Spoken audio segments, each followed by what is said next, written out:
नमस्कार मित्रांनो. तर फर्स्ट टास्क कॅल्क्युलेटर आपण पाहून घेऊ. तर कॅल्क्युलेटर बनवताना आपण टू नंबर्सचा विचार करून त्याला बनवणार आहे. टू नंबर्स म्हणजे addition of two, subtraction of two, multiplication of two या प्रकारे. Okay. नॉर्मली जर आपल्याला ऍडिशन करायची असेल दोन नंबरची तर आपण कसा विचार करतो? सगळ्यात पहिले तर आपण दोन नंबर्स आपल्या मेमरीमध्ये कन्सिडर करतो, म्हणजे कुठेतरी स्टोअर करून घेतो. समजा आपण फर्स्ट नंबर कन्सिडर केला 5 आणि सेकंड नंबर कन्सिडर केला 10 आणि यांची जर ऍडिशन करायची असेल तर काय करू आपण मध्ये प्लस ऑपरेटरचा यूज करू आणि नेक्स्ट याचं जे आन्सर आहे ते या पद्धतीने आपण ब्रेन मध्ये काढून कुठेतरी त्याला स्टोअर करून घेऊ. म्हणजे कोणी जर विचारलं फर्स्ट नंबर काय होता तर आपण सांगू शकतो त्याला फर्स्ट नंबर होता 5, सेकंड नंबर काय होता तो होता 10, त्याचा आन्सर काय आलं मग ऍडिशन केल्यानंतर ते आलं 15. ओके. तर असंच जर नॉर्मली आपल्याला प्रोग्रामिंग मध्ये करायचं असेल कॅल्क्युलेटर बनवताना ऍडिशन ऑफ टू नंबर्स कसं काय करता येईल? सगळ्यात पहिले फर्स्ट नंबरला स्टोअर करायला लागेल, सेकंड नंबरला स्टोअर करायला लागेल आणि नेक्स्ट त्याच्या आन्सरला आपल्याला स्टोअर करायला लागेल. म्हणजे इन फ्युचर कोणी विचारलं तर त्याला सांगता यायला पाहिजे. ओके. चला या तर फर्स्ट नंबर स्टोअर करण्यासाठी प्रोग्रामिंग मध्ये काय दिलं गेलंय? Data types and variable. सगळ्यात पहिले डेटा टाइप लेट, नेक्स्ट त्याचं व्हेरिएबल नेम जे मिनिंगफुल राहायला पाहिजे. num1 इक्वल टू करून त्याच्यामध्ये डेटा स्टोअर करायचा आहे. काय फर्स्ट 5 कन्सिडर केला होता, नॉर्मली एक्झाम्पल म्हणून 5. तर याच्यामध्ये हा काय करतो? हा कंपायलरला समजण्यासाठी यूज केला गेलेला आहे लेट, जो की एक डेटा टाइप मशीनला अंडरस्टँड होण्यासाठी. नेक्स्ट हा काय आहे? Variable name.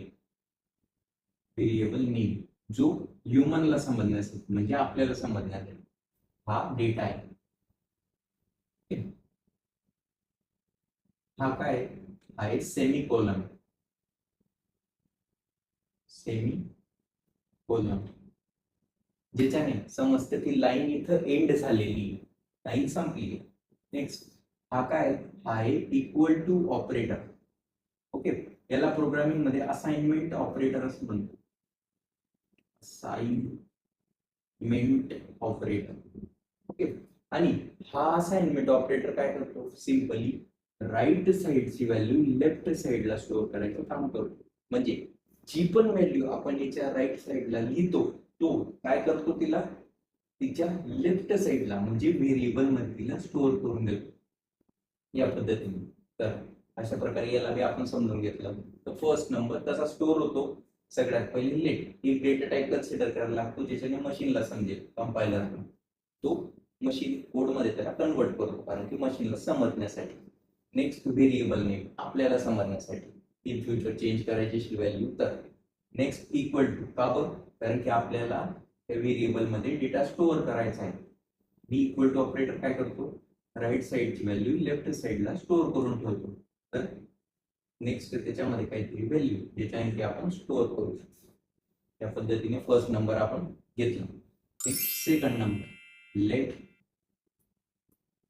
Full name number 2 equal to 10. आता ऍडिशन स्टोअर करण्यासाठी परत एक variable let answer is equal to first time आपल्याला ऍडिशन माहिती का नाही तर याच्यामध्ये 0 स्टोअर करून ठेवायचं या पद्धतीने. तर चला आता आपण ऍडिशन परफॉर्म करून घेऊ. तर आन्सर मध्ये आपल्याला ती ऍडिशन स्टोअर करायची म्हणून answer is equal to number 1 plus number 2 या पद्धतीने. याच्यानं काय होईल? जी पण ऍडिशन होईल जावास्क्रिप्ट मध्ये लेफ्ट टू राईट एक्सप्रेशन काम करतं जेव्हा आपण अरिथमेटिक ऑपरेटरचा यूज करतो. तर जेव्हा बी ही ऍडिशन परफॉर्म होईल ती कशात स्टोअर होऊन जाईल? या इक्वल टू किंवा असाइनमेंट ऑपरेटरमुळे ती राईट साइडची व्हॅल्यू लेफ्ट साइडला म्हणजे आन्सर नावाच्या व्हेरिएबल मध्ये स्टोअर होऊन जाईल. आणि तिला जर आपल्याला पाहायचं असेल तर जर C plus plus language use करतोय आपण तर आपल्याला इथं सी आउटचा यूज करायला लागेल. कशाचा? C out for C plus plus. C plus plus ला काय? C out. Okay. ओके, या पद्धतीने. आणि याच्यामध्ये ते आन्सर आपल्याला लिहायला लागेल. जर आपण सी लँग्वेजचा यूज करतोय ते याच्यामध्ये आपल्याला प्रिंट एफ फंक्शनचा यूज करायला लागेल. Print F. Okay. जर आपण आता जावा स्क्रिप्ट यूज करतोय, जावा स्क्रिप्ट, तर याच्यामध्ये काय वापरायला लागेल, तर याच्यामध्ये आपल्याला कन्सोल डॉट लॉग वापरायला लागेल. तर चला यूज करून घेऊ कन्सोल डॉट लॉग. आणि याच्यामध्ये ज्या व्हेरिएबल मध्ये व्हॅल्यू स्टोअर आहे त्याला इथे लिहायला लागेल आन्सर.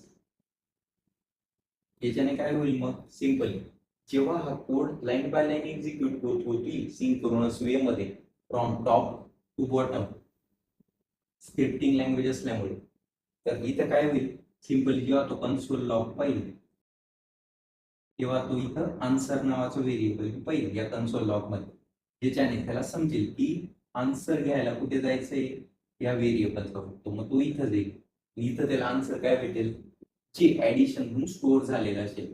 तर आन्सर काय राहणार आहे आपलं, 5 + 10 = 15.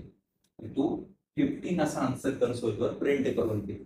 अशा प्रकारे ऍडिशन आपण परफॉर्म करून घेतो. Thank you. चला आता सबस्ट्रॅक्शन बी पाहून घेऊ. ओके, तर सबस्ट्रॅक्शन करण्यासाठी आपल्याला काय करण्याची गरज आहे, पूर्ण कोड चेंज करायची गरज आहे का खरं म्हणून केलं तर नाही. आपल्याला पुरा कोड चेंज करण्याची गरज नाही. सिंपली फक्त एक ऑपरेटर चेंज केल्याने आपलं पुरं काम, पुरं लॉजिक वाचू शकतं चेंज करायचं. कोणतं, सिंपली हा वाला ऑपरेटर. जर आपल्याला एडिशन करायची होती तर आपण प्लस ऑपरेटर वापरतो. जर आपल्याला सबस्ट्रॅक्शन करायचं आहे तर काय वापरायला लागेल मग, सबस्ट्रॅक्शन ऑपरेटर, किंवा त्याला म्हणतो आपण मायनस. ओके, हा ऑपरेटर. याच्याने काय होईल, पहिले जसं होतं सेम तसंच, फक्त इथं होईल सबस्ट्रॅक्शन आणि ती स्टोअर होऊन जाईल आन्सर मध्ये. त्याचं कन्सोल डॉट लॉग वाला आन्सर इथं प्रिंट होईल. नेक्स्ट आन्सर काय राहील, 0 का -5 आन्सर. अच्छा, हमको सिखा रिया है. 5, नंबर 2 आहे 10. तर 5 - 10 = काय आन्सर आहे, -5. त्यामुळे नेक्स्ट आन्सर काय येईल, -5. Okay. जर मल्टिप्लाय करायचंय तर पुरं लॉजिक चेंज करायची गरज आहे का, नाही, फक्त ऑपरेटर चेंज करायची गरज आहे. पुढलं तिथे टाकला मल्टिप्लिकेशन, तर 5 × 10 किती येईल मग, 50. तर नेक्स्ट आन्सर आलं 50. ओके, आणि डिव्हिजन बी सेम, 5 / 10 काय येईल, 1/2. आन्सर काय येईल डिव्हिजनचं, 1/2.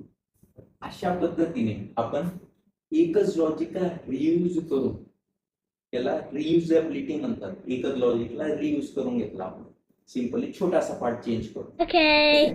तर काय केलं, छोटासा पार्ट चेंज करून लॉजिक रियूज केलं आणि कॅल्क्युलेटरचा छोटासा प्रोग्राम आपण क्रिएट करून घेतला. Thank you. Thanks for watching.